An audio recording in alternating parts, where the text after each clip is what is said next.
The sledgehammer hit the brick wall with the sound of something breaking that was never meant to break, and Derek Chambers knew immediately he'd found something that changed everything. Dust billowed through the abandoned rope factory's storage room where he'd been working since dawn, trying to salvage materials before the bank foreclosed on the property he'd bought for $445 at a county auction 3 days ago.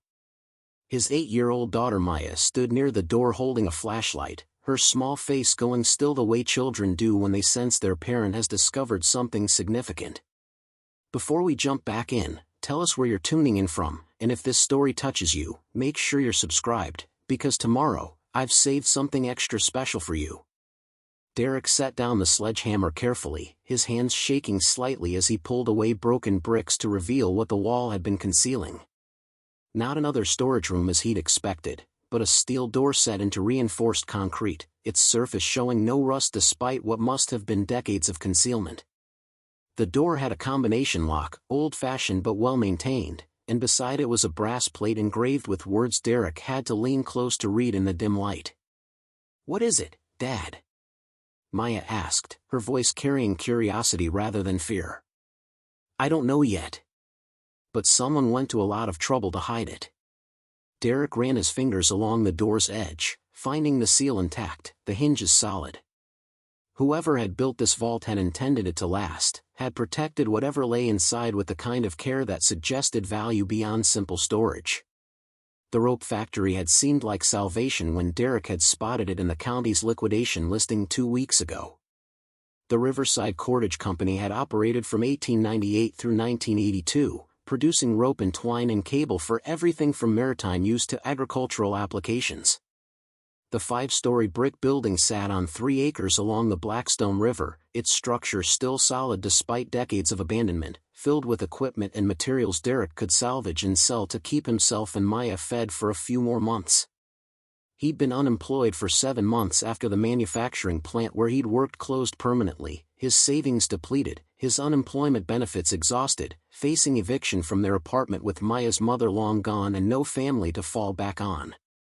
The factory had been a desperate gamble, spend money he didn't have on property that might yield enough salvage income to survive another season, or accept that he'd run out of options and would have to surrender Maya to foster care while he figured out homelessness alone.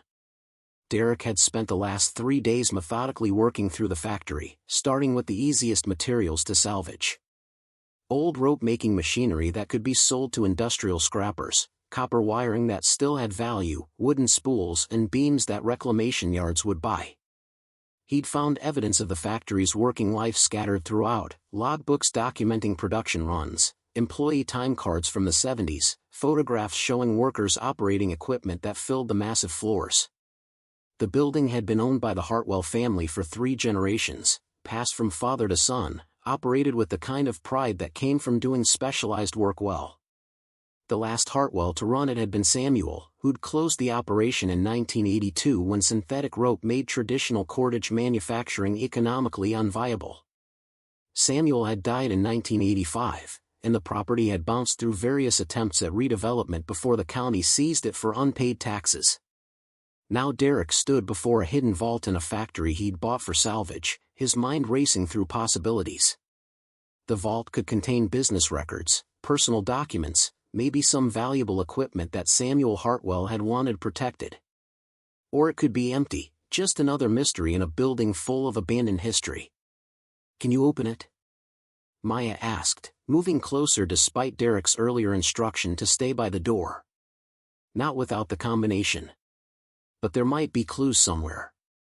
Derek pulled out his phone, photographing the door and the brass plate, documenting everything before he touched anything significant. Years of working in manufacturing had taught him that documentation mattered, that proving what you found and when you found it could be important if questions arose later. He spent the next hour searching the factory more carefully, looking for anything that might relate to the hidden vault. In Samuel Hartwell's office on the 4th floor, preserved almost exactly as it had been when the factory closed, Derek found a desk drawer that had been locked and which he carefully pried open. Inside were personal papers, family photographs, and a sealed envelope with instructions written on the front in faded ink. "To whoever finds the vault, The combination is the year this factory opened, followed by my father's birth year, followed by the year we closed. What's inside belongs to whoever has the courage to claim it and the wisdom to use it properly. Samuel Hartwell, March 1985. Derek calculated quickly. The factory opened in 1898, Samuel's father would have been born sometime in the early 1900s based on the timeline, and the factory closed in 1982. He needed the middle number, and searching through the office he found a framed photograph showing 3 generations of Hartwells standing in front of the factory, dated 1955, showing Samuel as a young man, his father Harold in middle age, and Samuel's grandfather Arthur elderly. A small plaque beneath the photograph noted Harold Hartwell, born 1903. The combination would be 1898, 1903, 1982. Preparing and narrating this story took us a lot of time, so if you are enjoying it, subscribe to our channel, it means a lot to us. Now back to the story. Derek returned to the vault with Maya, both of them standing before the steel door as he carefully turned the combination dial. Right to 18, left to 98, right to 19, left to 03, right to 19, left to 82. The lock mechanism clicked with surprising smoothness, and Derek inserted the key he'd found in the envelope. The door swung open on well-oiled hinges, revealing a space about 8 feet square, its walls lined with metal shelves. And on those shelves, stacked in careful rows, were more bundles of currency than Derek had ever seen outside of movies. Old $100 bills, bound with paper bands showing dates from the 1970s and early 1980s, each bundle marked with notations in Samuel Hartwell's handwriting. Derek's hands shook as he picked up one bundle, counting 50 bills, then another, his mind struggling with mathematics that seemed impossible. There had to be hundreds of thousands of dollars here, possibly more than $1 million, sitting in a hidden vault in a factory Derek had bought for $445 because he was desperate and had nowhere else to turn. Maya pressed against his side, her eyes wide. "Dad, is that real money?" "Yeah, sweetheart. It's real." Derek set down the bundle carefully, noticing something else on the shelves, a metal box, smaller than the cash bundles, with a letter taped to its top. He opened the box first, finding it contained documents, deeds, business records, and what appeared to be stock certificates from various companies. The letter was addressed simply to the finder. Derek read it aloud, his voice not quite steady. "If you're reading this, you've found what I couldn't bear to entrust to banks or family who never understood what this factory meant. My name is Samuel Hartwell, and I've spent my life making rope the way my father and grandfather did, with pride and craft and attention to quality that synthetic manufacturers don't value. When it became clear traditional cordage couldn't compete with cheaper alternatives, I liquidated the business systematically over several years. Paid all debts, settled with employees fairly, converted equipment and inventory to cash. What remains in this vault is my life's work reduced to currency, approximately $1.2 million, plus stock certificates that may have appreciated or become worthless depending on when you're reading this. I'm hiding this rather than distributing it to my children because they've shown no interest in the factory or the craft, see it only as a burden or an asset to liquidate quickly. They've built lives in cities, have careers that don't involve making things with their hands, wouldn't understand why I couldn't just tear down this building and sell the land for profit. But someone will eventually buy this factory, probably for demolition or salvage, probably someone desperate enough to see value where others see only decay. That person deserves what I'm leaving, deserves the chance to build something from the foundation I'm providing. The money is legally earned, properly taxed through 1982.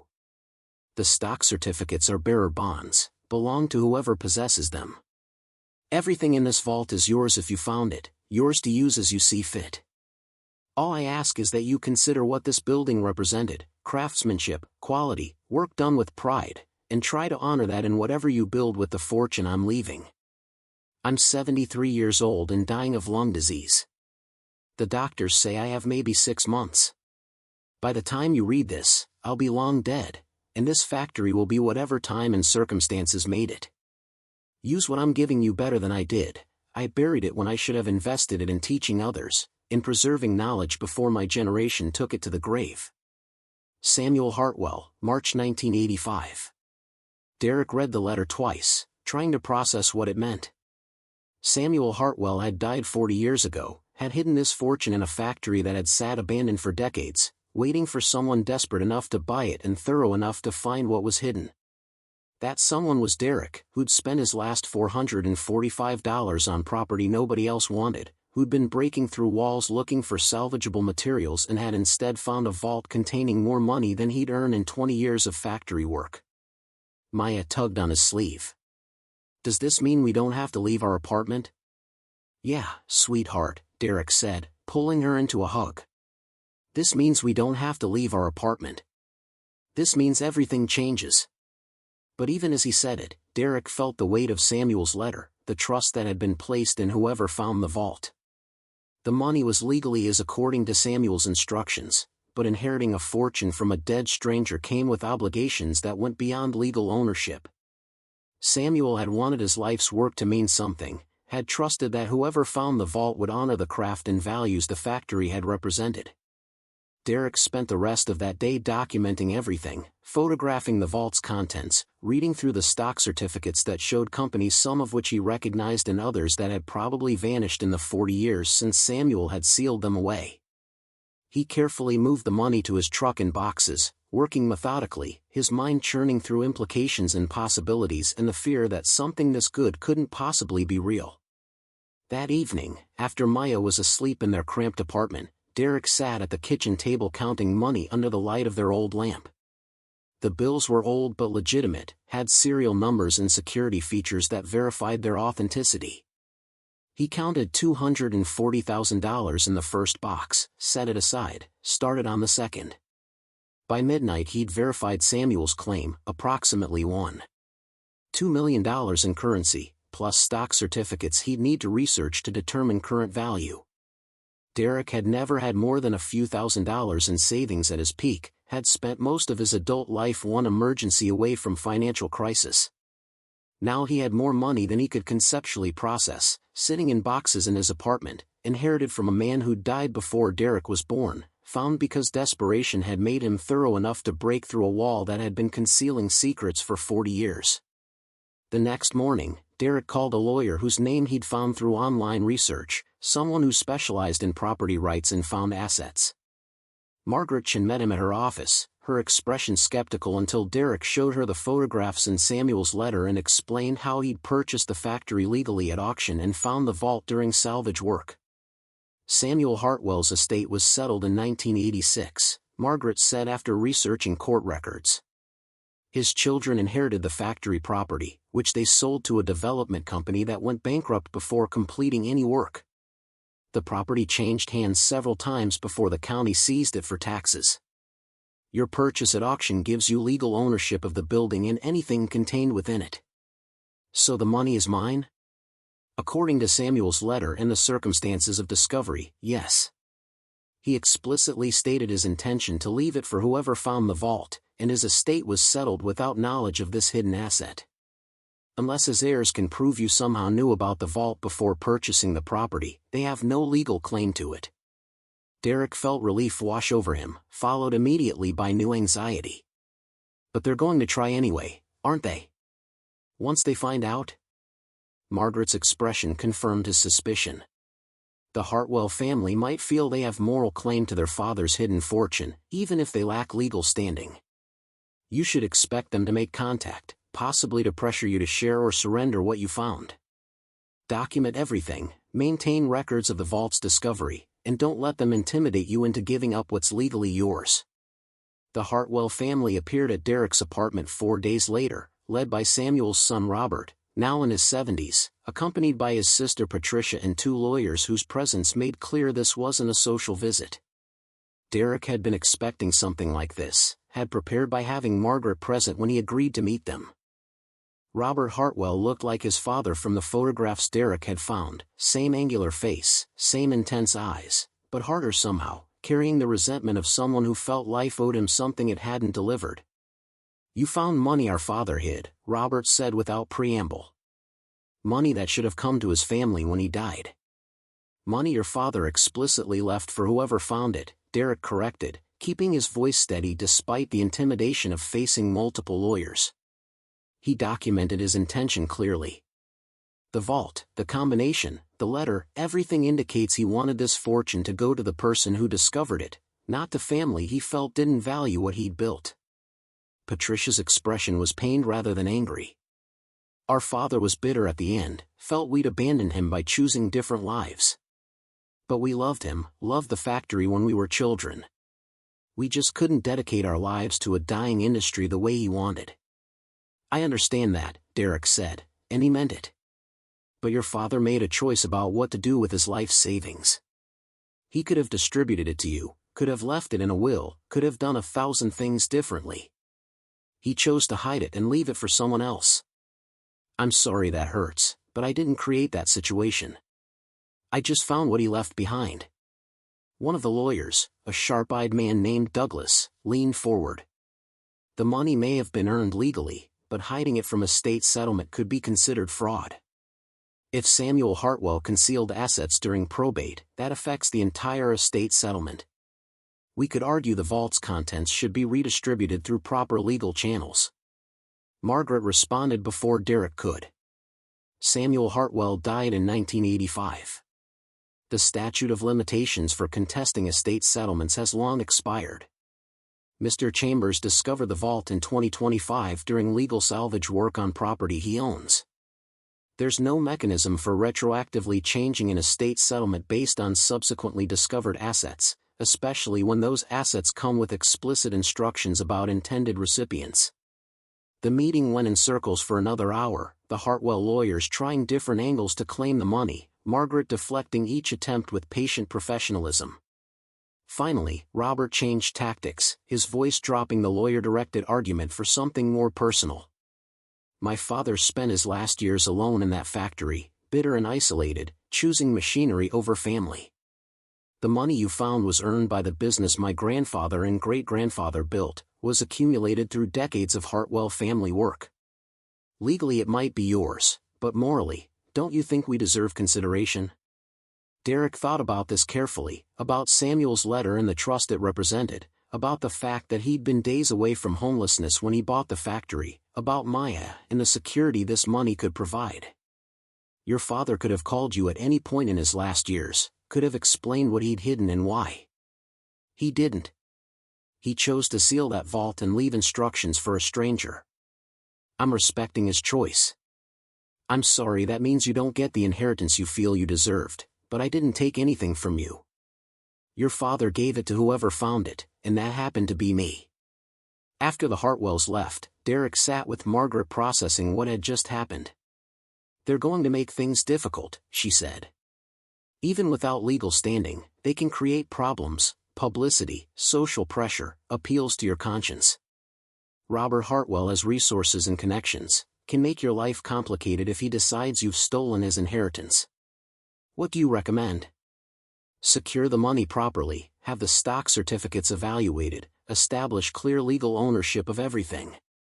Then decide what you want to do with the factory itself, keep it, sell it, develop it. The building is yours regardless of the vault's contents, but having a plan for it might help if the Hartwells try to claim you only bought the property because you knew about the hidden money. Over the next 2 weeks, Derek worked with financial advisors and estate attorneys to establish legal ownership of the vault's contents and assess their value. The currency was worth exactly what it appeared to be, $2 million. The stock certificates were more complicated, representing investments in companies from the 1970s, some of which had grown substantially, others which had gone bankrupt or been absorbed by larger corporations. After careful evaluation, the certificates were worth approximately $800,000 in current value. Derek had found $2 million in Samuel Hartwell's vault, enough to change his and Maya's lives permanently, enough to provide security he'd never imagined possible. But the discovery had also brought attention he wasn't prepared for, pressure from the Hartwell family who felt the fortune should be theirs, and the weight of Samuel's trust that whoever found his savings would use them to honor the craft and values the factory had represented. The local newspaper ran a story about the discovery, framing it as a fairy tale about a desperate man finding hidden treasure. The coverage brought more attention, some supportive and some critical. People who knew the Hartwell family felt Derek should share the money with Samuel's children, argued that blood relationship mattered more than a dead man's letter. Others felt Derek had won a legitimate windfall, had taken a risk buying the factory and deserved whatever he'd found there.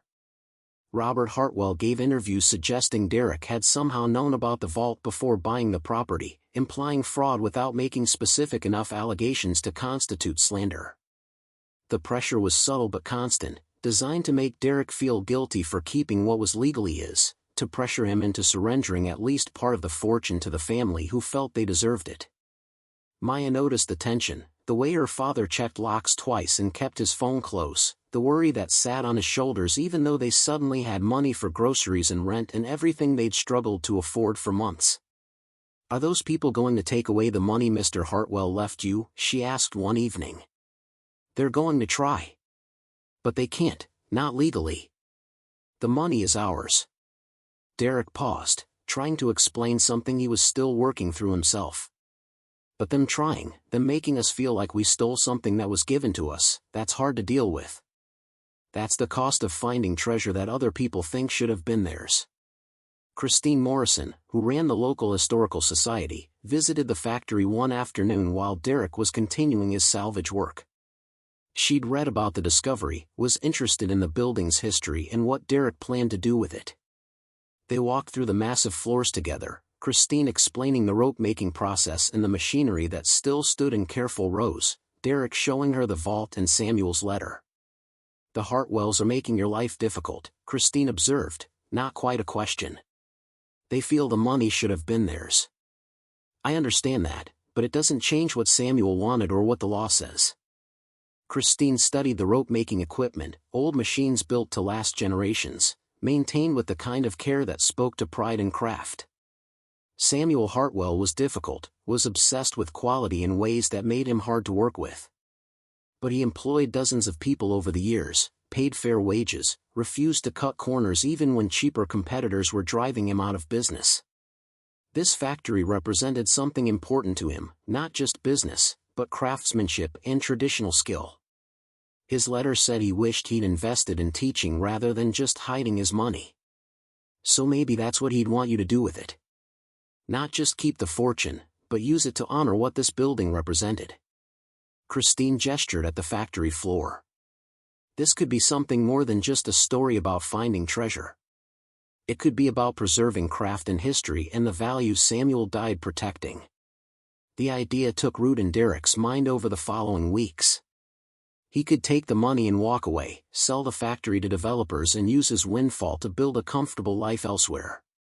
That was the safe choice, the one that avoided conflict with the Hartwells and the pressure from people who felt he didn't deserve the fortune he'd found.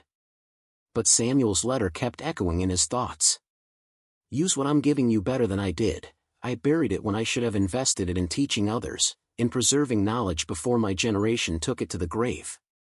Derek started researching traditional rope making, finding that while modern synthetic cordage dominated commercial markets, there was growing interest in natural fiber rope for historical preservation, maritime traditions, and sustainable crafts. The skills Samuel had practiced were disappearing, taken to the grave by craftspeople who'd never found apprentices, lost because younger generations saw no future in traditional methods. What if the factory could be brought back to life, not as a commercial operation but as a teaching facility, a place where traditional rope-making skills were preserved and passed forward? Derek had the money to fund such a project, had the building that was designed for it, had Samuel's explicit wish that his fortune be used to honor the craft he'd dedicated his life to. The plan formed slowly, carefully, built on consultation with historians and craft experts and business advisors who could tell him whether this idea was visionary or foolish. It would be expensive, would consume a large portion of Samuel's fortune, would require years of effort to establish. But it would transform the factory from an abandoned building into something meaningful, would honor Samuel's trust in ways that just keeping the money never could. Derek called a meeting with the Hartwell family, this time on his terms, with a proposal he hoped might address their moral claim even if they had no legal standing. Robert and Patricia came with their lawyers, their expressions showing skepticism and barely contained resentment. "I've spent the last month thinking about what your father wanted," Derek began.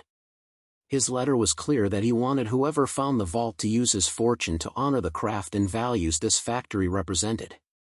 I could just keep the money, move somewhere else, build a comfortable life and forget about this place. That's legally my right. But you're not going to, Patricia said, reading something in his tone. I'm going to restore the factory and turn it into a teaching facility for traditional rope making and cordage crafts.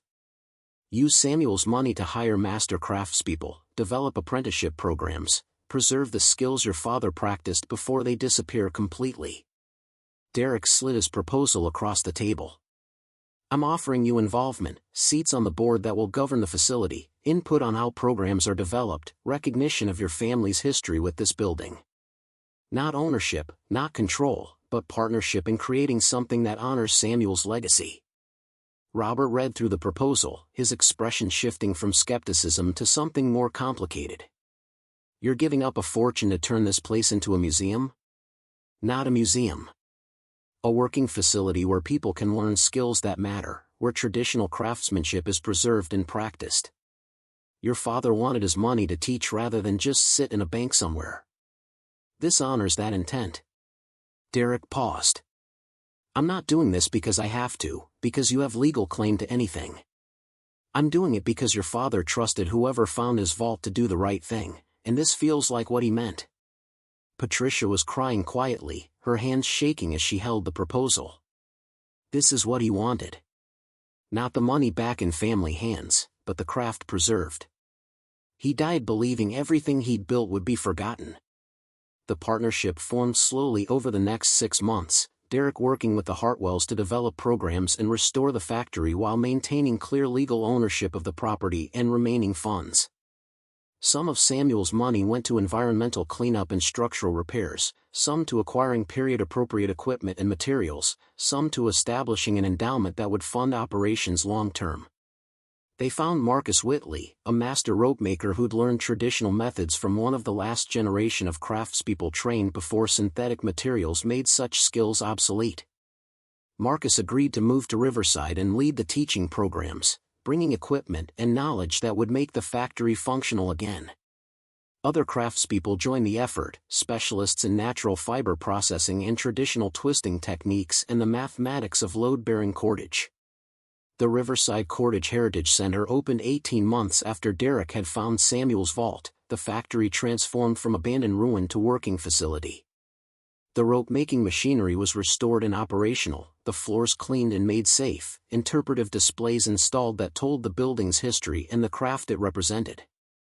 But more importantly, the facility was alive with purpose, students learning traditional methods, craftspeople practicing skills that had nearly disappeared, the building serving the function Samuel had always intended. Maya, now 10, became the center's youngest regular volunteer, helping with demonstrations and learning rope-making basics from Marcus. Derek watched his daughter find interest in craft and tradition, saw how the experience of being close to this work was shaping her understanding of value and heritage and the importance of preserving knowledge even when the world had moved on to easier alternatives. Robert Hartwell spoke at the opening ceremony, his voice carrying weight that showed he'd processed complicated emotions about his father and the fortune that had been hidden. My father spent his last years bitter and isolated, believing his children had abandoned what he'd built. We had moved on to different lives, different careers, but we never stopped loving him or valuing what he taught us about craftsmanship and quality. This center honors that, preserves the skills he practiced, ensures that future generations can learn what he nearly took to the grave. I'm grateful to Derek for understanding what my father truly wanted. Patricia stood beside her brother, her face showing peace that had been absent during their earlier confrontations. Derek found our father's fortune when he was desperate and had nothing. He could have kept it all, could have walked away and built a comfortable life. Instead, he honored our father's trust, built something that serves memory and preserves craft. That's legacy chosen rather than inherited, and that matters more than money ever could.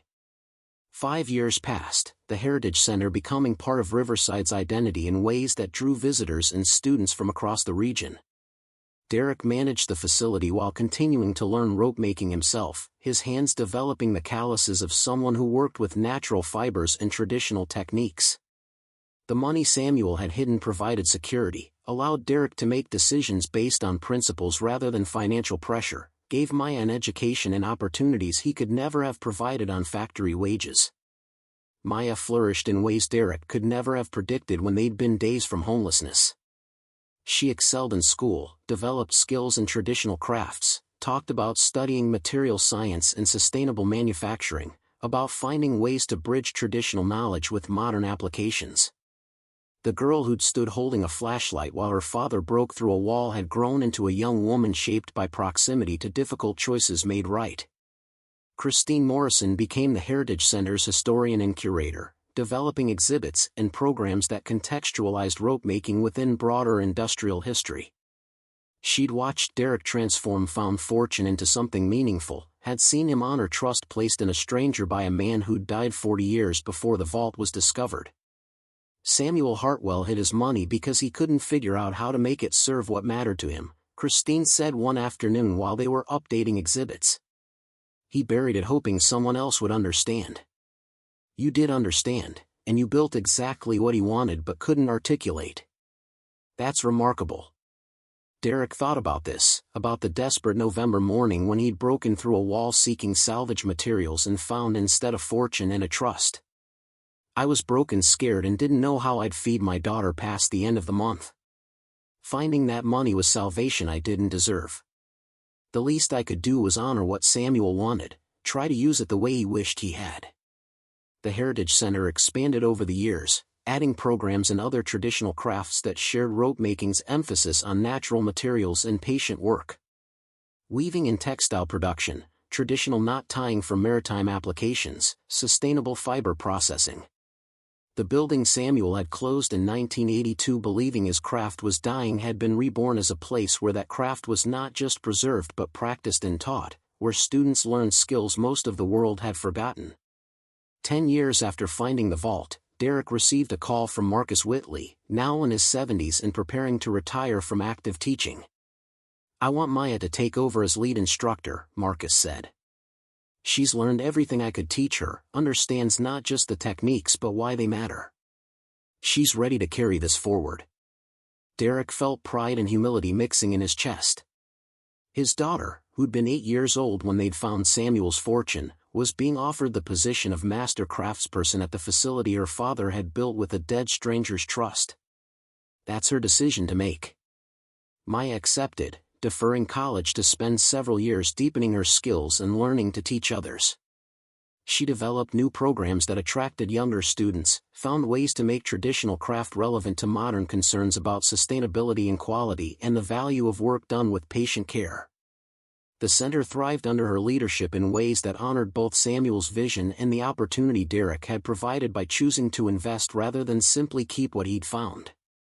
15 years after Derek had bought the rope factory for $445, seeking salvage materials to pay one more month's rent, he stood in the facility during an anniversary celebration marking the center's continued operation and growth.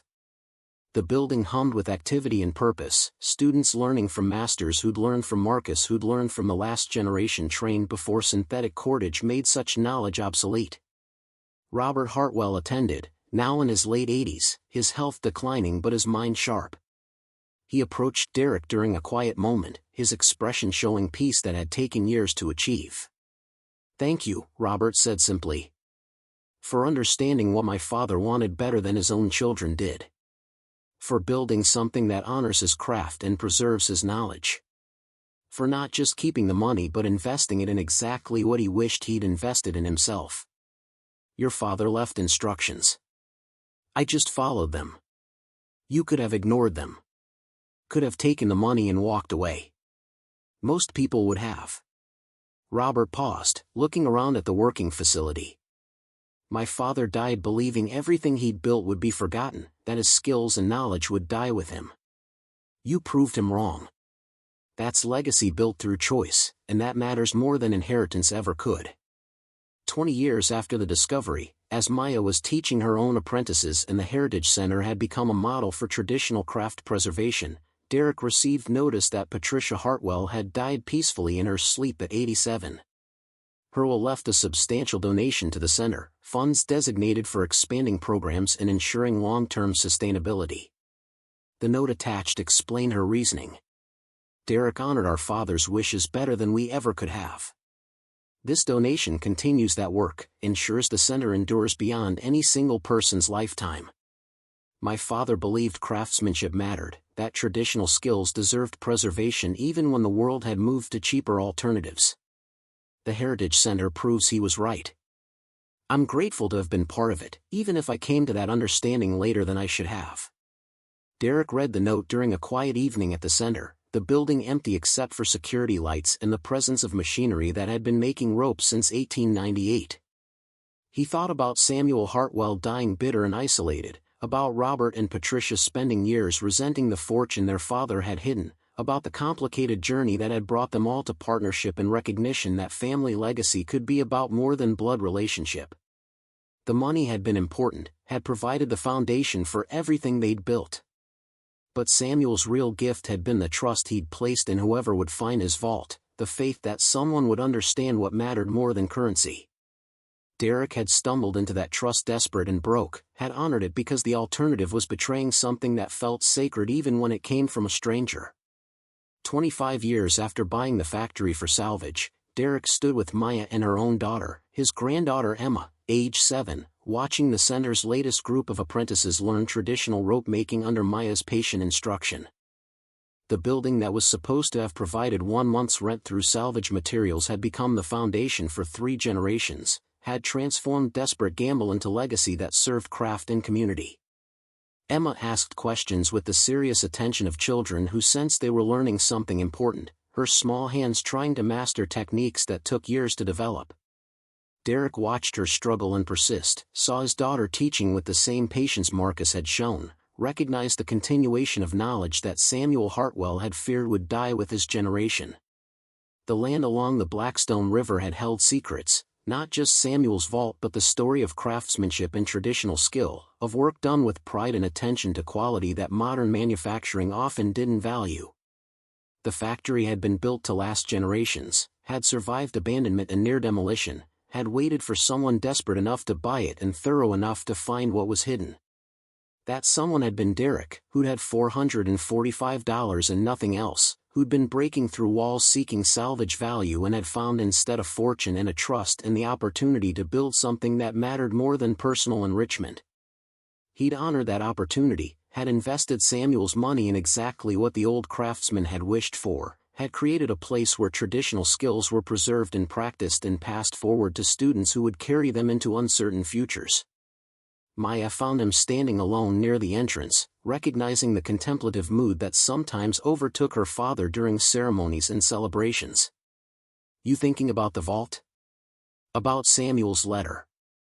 About the trust he placed in whoever would find it? About how different our lives would be if I'd just kept the money and walked away? But you didn't. You built this instead." Maya gestured at the working facility. "You honored what he wanted even though it cost you a fortune that could have bought comfort and security. That shows character, Dad. That shows you understood something important about value and legacy." Derek pulled his daughter close, feeling gratitude for the journey that had brought them here. "Samuel gave us more than money. He gave us purpose, gave us the chance to be part of preserving something that deserved preservation. That's the real inheritance, not the currency but the opportunity to honor craft and tradition and the patient work of making things properly."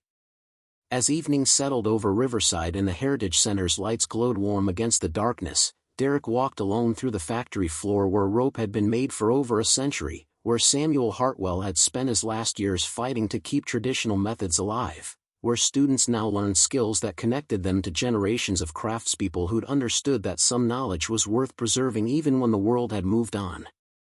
The building breathed in the evening air, its machinery maintained and operational, its purpose renewed through Derek's choice to honor trust rather than simply claim inheritance. Samuel's vault had contained fortune, but his real legacy was the understanding that money mattered less than what it could build, that craft and quality and patient work deserved protection even when they weren't economically optimal. Derek had found that vault desperate and broke, had claimed its contents legally, and had used them exactly as Samuel had hoped someone would, to teach rather than hoard, to preserve rather than consume, to honor craft in ways that served future generations rather than just enriching the person who'd stumbled into good fortune. The rope factory stood as proof of that choice, its structure solid and purposeful, its machinery humming with the same work Samuel had practiced, its programs ensuring knowledge would survive beyond any single lifetime. The building that was nearly demolished had been reborn, the fortune that was hidden had been invested wisely, the trust that was placed in a stranger had been honored completely. Above, stars wheeled in patterns that had looked down on this land before the factory was built, before Samuel had hidden his vault, before Derek had lifted a sledgehammer and broken through a wall seeking salvage value. They would continue after everyone currently alive was gone, witnessing the slow work of preserving knowledge and honoring craft and building legacy through choices that served something larger than personal interest. The factory would stand as long as its oak beams held, would continue teaching as long as students came seeking to learn, would preserve Samuel Hartwell's craft and vision for generations that would never know his name but would benefit from his trust placed in a stranger 40 years after his death. That was legacy in its truest form, not what you inherited but what you chose to build, not what served immediate needs but what honored long-term values, not what enriched one person but what served community and craft in the stubborn belief that some things were worth preserving even when the world had moved on to easier alternatives. Derek locked the Heritage Center for the night and walked to his car where Maya and Emma waited, his family built from desperation and found fortune and the choice to honor trust over convenience. The factory had given him more than he'd sought when he bought it for salvage, had taught him that sometimes broken people finding good fortune used it to build something meaningful rather than just securing personal comfort. The land remembered everything, Samuel's years of work, the closing and abandonment, Derek's desperate purchase, the discovery that had changed everything. But more importantly, the land had given what it held, had yielded its secrets when the time was right and the person was willing to look, had created opportunity for transformation that honored past while serving future. The Heritage Center stood in the darkness, its windows showing light where students and teachers worked on projects that required patience and skill, its structure proof that abandoned things could be reclaimed, that hidden fortunes could fund meaningful work, that trust placed in strangers could be rewarded with exactly the kind of stewardship that honored the giver's deepest values. Derek had bought a rope factory for $445 seeking materials to salvage. He'd found instead a vault containing $2 million and a letter from a dead man who'd trusted that whoever discovered his fortune would use it to preserve the craft he'd dedicated his life to. That trust had been honored completely, had been transformed into a facility that ensured Samuel Hartwell's knowledge would survive, that traditional rope making would continue, that future generations would have the opportunity to learn skills most of the world had forgotten. That was enough. More than enough.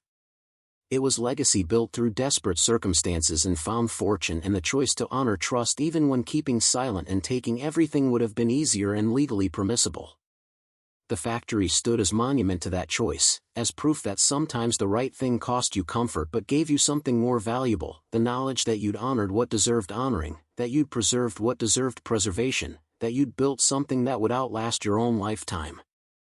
The years continued their steady progression, each one adding layers to the Heritage Center's story that Derek could never have imagined when he'd broken through that wall seeking salvage materials. 30 years after the discovery, the facility had grown beyond traditional rope making to become a comprehensive center for endangered crafts, basket weaving, traditional textiles, cooperage, blacksmithing, skills that shared rope making's emphasis on natural materials and patient work handed down across generations. Emma, now 22, had just completed her degree in sustainable manufacturing and returned to work at the center full-time, the third generation of Derek's family to dedicate themselves to what Samuel Hartwell's fortune had built. She brought fresh perspective about how traditional methods could inform modern sustainability challenges, about connections between handcrafts and environmental consciousness that were drawing younger students who might otherwise never have encountered such work. Derek, now in his early 60s, had developed the weathered face and calloused hands of someone who'd spent decades working with rope and fiber, his body showing the accumulated wear of physical labor but his mind still sharp and engaged. He'd watched the center grow from desperate gamble to established institution, had seen Samuel's $2 million transform into something worth far more than currency, a living repository of knowledge that would have died without the trust placed in a stranger and the choice to honor that trust. But the center faced challenges that money alone couldn't solve. The original craftspeople who'd helped establish the programs were aging, their knowledge at risk of disappearing despite years of teaching. Marcus Whitley had died 5 years earlier at 83, having trained hundreds of students but taking to his grave nuances and refinements that couldn't be fully captured in manuals or videos. The race to preserve knowledge before it vanished completely was constant and exhausting. Maya, now in her late 30s and recognized as one of the country's foremost experts in traditional cordage, struggled with the burden of being keeper of so much specialized knowledge.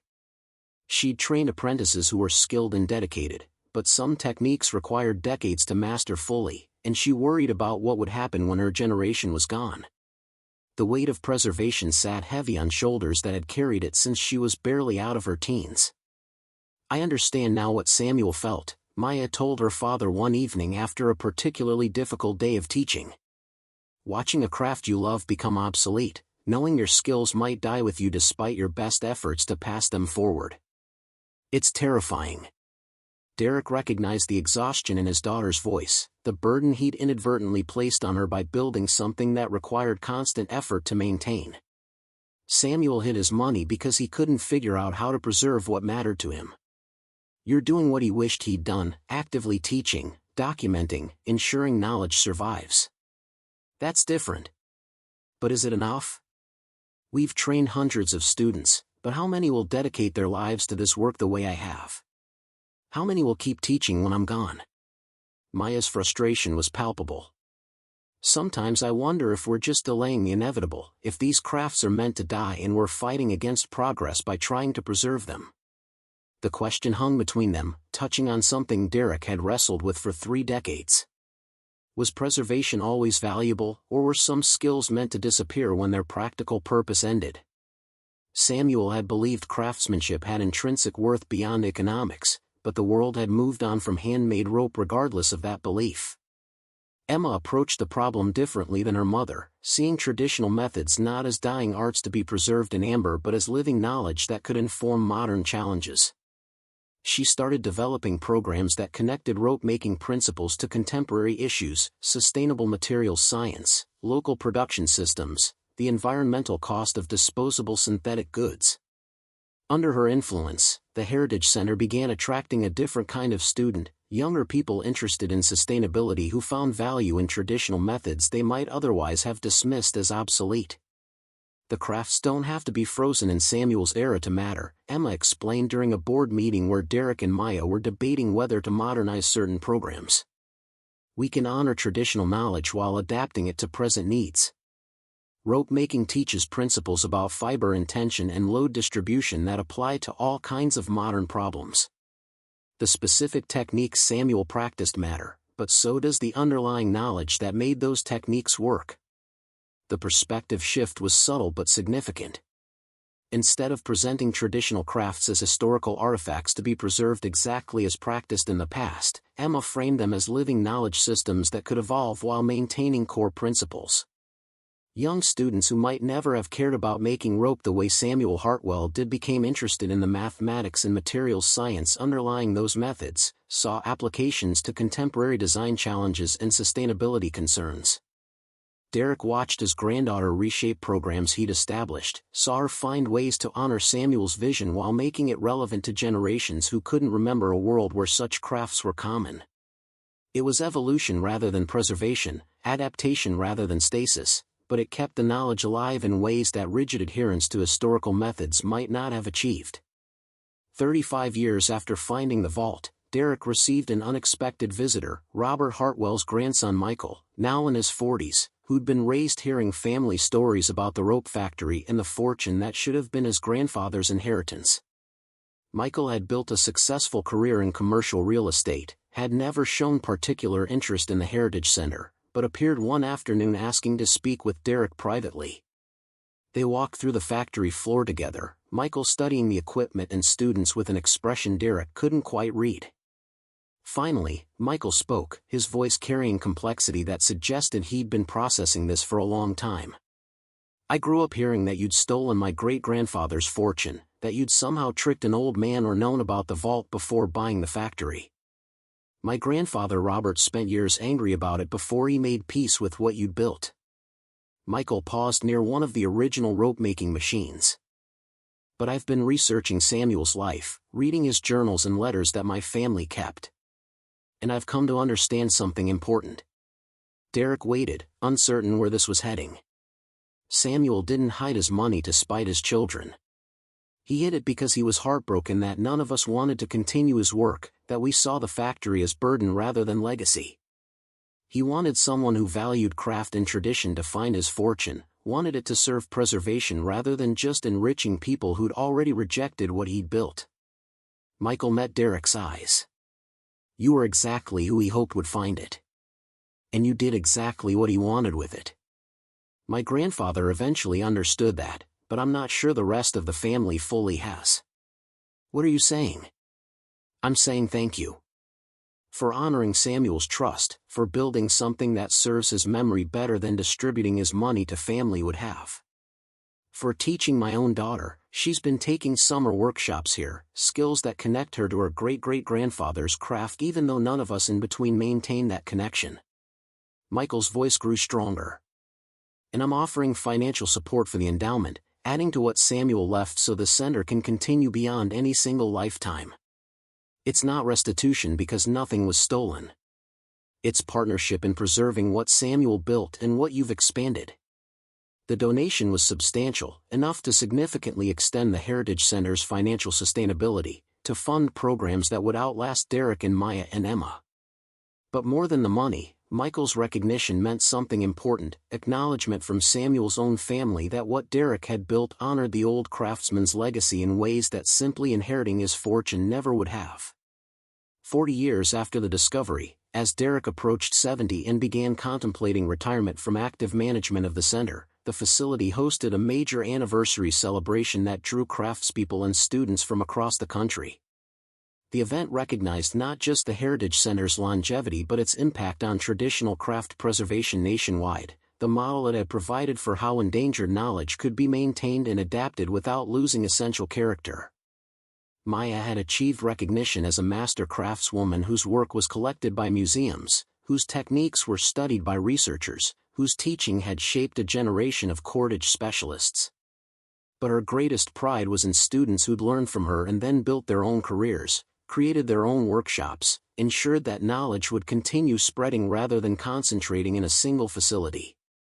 Emma had published research connecting traditional rope-making principles to modern materials science, had developed programs that brought together craftspeople and engineers, had shown that ancient knowledge could inform contemporary challenges in ways that purely technical approaches sometimes missed. Her work had brought the Heritage Center recognition in academic and industrial circles, had created partnerships that ensured continued relevance and funding. Derek gave a speech at the anniversary celebration, his voice showing age but remaining strong, his words carrying the weight of 4 decades spent honoring trust placed in him by a man he'd never met. I bought this factory 40 years ago for $445 because I was desperate and had no other options. I was looking for salvage materials to sell, something to keep my daughter and me housed for another month. What I found instead was Samuel Hartwell's vault and his letter and the trust he placed in whoever would discover what he'd hidden. I could have kept that money, could have walked away and built a comfortable life. That would have been legal, would have been understandable, would have been what most people would have done. But Samuel's letter asked for something more, asked that his fortune be used to preserve the craft he'd dedicated his life to, that it serve teaching rather than just enrichment. 40 years later, this center stands as answer to that request. We've taught thousands of students, have preserved skills that would otherwise have disappeared, have created a model for how traditional knowledge can survive when the economic systems that supported it have vanished. Samuel's fortune made this possible, but what really mattered was his trust, his faith that someone would understand what he valued and would honor that even when easier paths were available. I'm grateful I was the person who found his vault, grateful I had the wisdom to honor his trust, grateful for everyone who's helped build this center into what it's become. But mostly I'm grateful to Samuel Hartwell, who loved his craft enough to leave everything he'd accumulated to preserve it, who had faith that someone would care enough to do what he'd asked even though he'd never meet them and couldn't enforce his wishes beyond the words in a letter. As Derek spoke, he saw faces in the crowd that represented the full span of the sender's history: Robert Hartwell's children and grandchildren, students who'd learned skills from Marcus and Maya and other masters, craftspeople who'd built careers around traditional methods, researchers who'd found inspiration in the connection between ancient knowledge and contemporary challenges. The rope factory that was supposed to have provided 1 month's rent through salvage had become foundation for hundreds of lives, had preserved knowledge that served both historical understanding and present needs. After the celebration, Derek walked alone through the factory in evening quiet, his footsteps echoing in spaces he'd first entered desperate and scared, breaking through walls looking for materials to sell. The building felt different now, alive with purpose rather than abandoned, maintained rather than decaying, serving the function Samuel had always intended but in ways that adapted to changing circumstances. He thought about the sledgehammer hitting brick, about Maya's small voice asking, "Dad, is that real money?" About the choice he'd made to honor a dead stranger's trust rather than just claiming an inheritance. The decision had seemed both obvious and terrifying at the time, had cost him comfort and security he could have bought with Samuel's fortune, had committed him to decades of work building something meaningful rather than just enjoying found wealth. But standing in the factory 40 years later, seeing what that choice had built, Derek knew he'd made the right decision.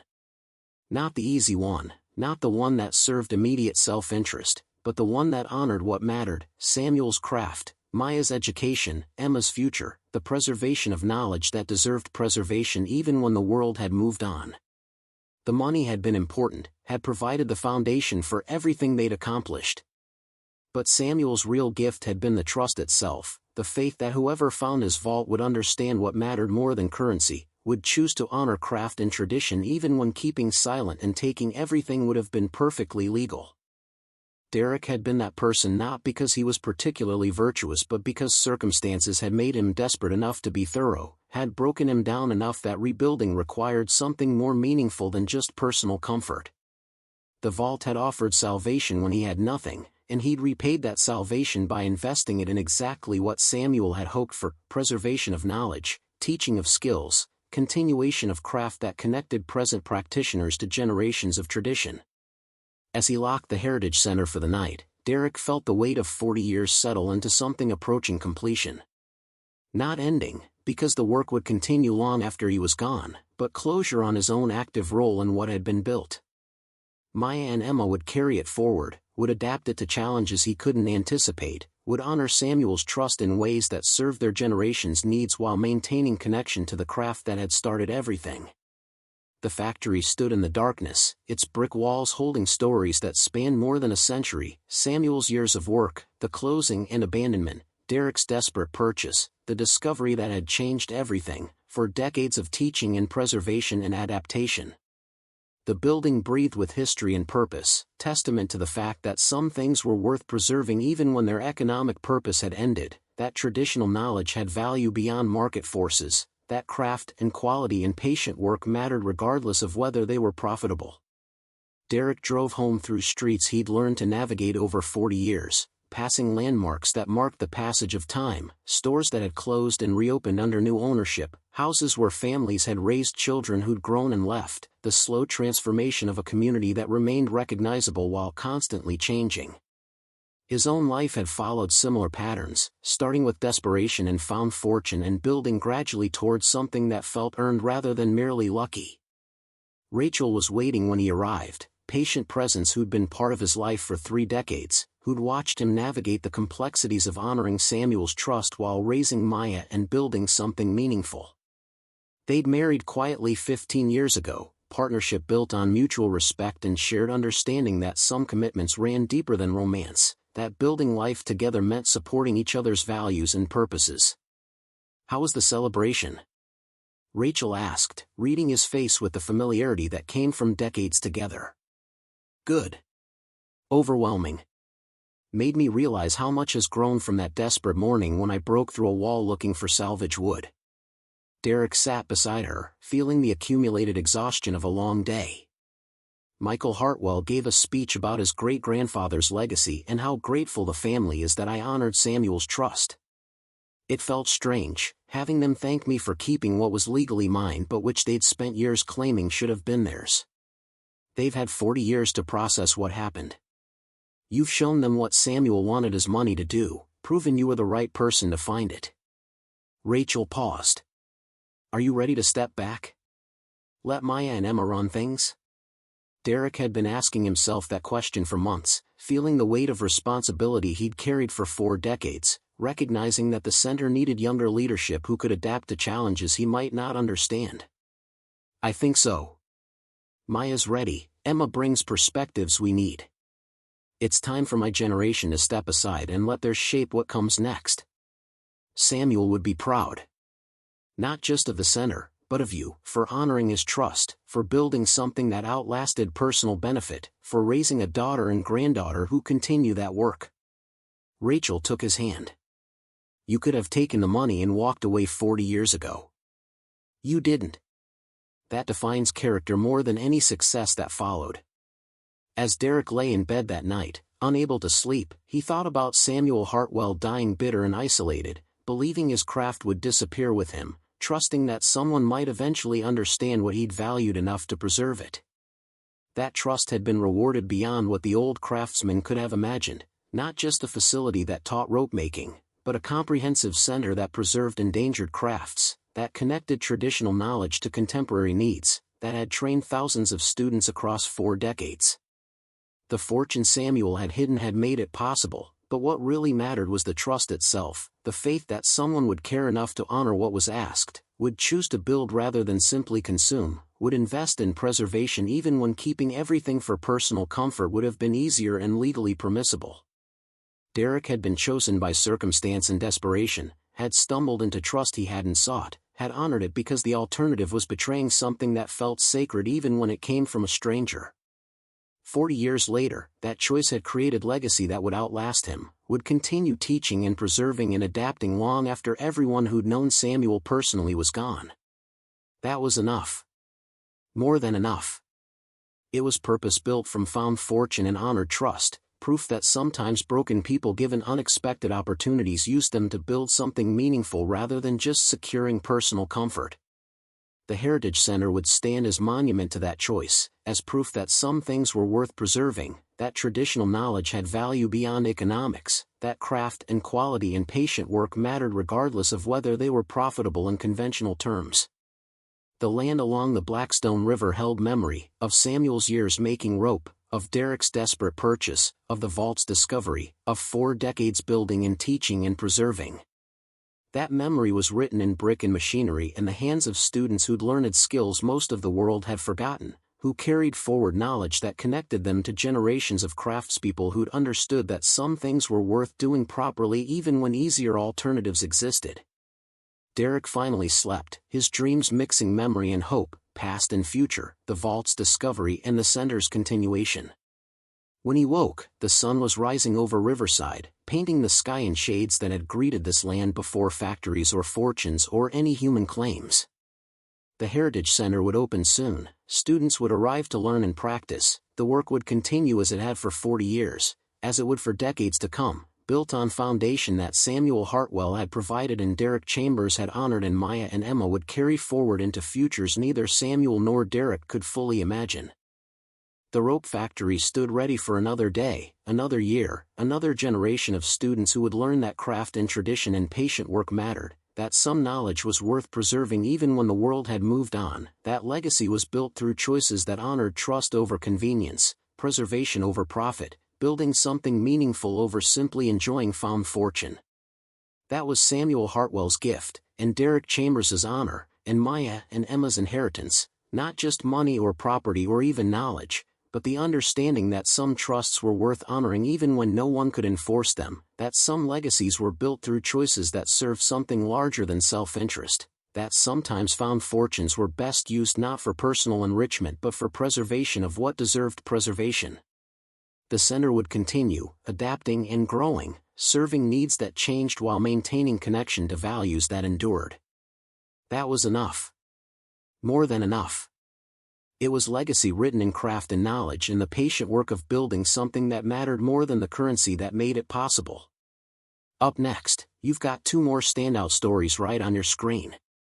If this one hit the mark, you won't want to pass these up. Just click and check them out. And don't forget to subscribe and turn on the notification bell so you don't miss any upload from us.